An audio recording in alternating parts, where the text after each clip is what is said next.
今個禮拜咧，CCL 就係連跌咗兩個禮拜之後咧，就有一個明顯嘅反彈啦。咁呢個禮拜咧就係股市恒指重上翻23,000點個禮拜嚟嘅。咁之前嗰個跌咧都係因為個股市即係有個大嘅跌幅啊，令到成個投資氣氛都差嘅時候咧，咁啊 CCL 就連跌咗兩個禮拜啦。咁今個禮拜咧就其實都收復翻大部分之前嗰兩個禮拜嗰個跌幅㗎啦。咁同埋咧有一個好少少嘅現象就係話，四區裏邊咧就港九咧都升超過1%，咁新界東同西咧就算跌咧，咁個幅度都唔係太大嘅，咁所以咧就見到嗰個氣氛上邊咧就投資市場上邊穩固翻之後咧，住宅呢邊咧其實二手嗰個價都穩定翻啲落嚟。咁而家最近嘅現象咧就係話業主嗰個價咧就非常之強硬嘅，佢哋咧就係非常之睇好後市啦。其實嗰個議價空間就唔係好大，咁但係啲買家因為喺過去從低位上嚟已經升咗2成啦，咁佢哋就比較難接受一時間去到呢個價嘅，咁所以佢哋亦都保守咗，咁而回翻個價，就算有啲佢知道個盤少，佢要俾嘅時候咧，其實佢還個價上去都唔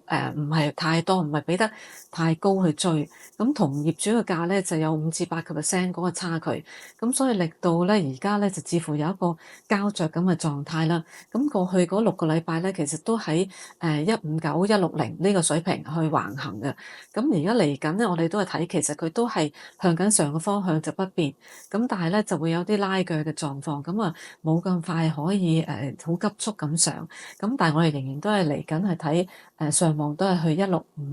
呢個水平咁樣喺第三季會出現嘅。一手嗰邊嗰個大盤其實嗰個反應都唔錯嘅，即係起碼即係都係見到第一批嘅都銷售嗰個理想啦。咁當然有另一個盤就可能會或者會慢一啲。咁而家咧就係睇，因為佢哋個開價究竟係一個好進取嘅價，定係都比較見到嘅市況唔係話直衝上去，佢哋都接受翻比較貼近翻二手啦。如果佢哋嗰個策略係開翻比較貼近二手咧，咁起碼個氣氛上邊，即係全部可能第一次都可以沽清得到嘅咧，咁嗰個反應上邊理想嘅話，就令翻嗰個市場啊嗰啲帶動翻啲買家都會積極翻啲嘅。咁因為其實之前就係佢哋可能開嗰個價就即係比較即係 over 咗啲嘅啦，已經比較超出咗嗰啲買家嗰個可以負擔到嘅能力，咁變咗又會慢翻啲落嚟。咁而家咧就係因為一手嗰度咧，最近7月開始其實好翻啲嘅，因為隨住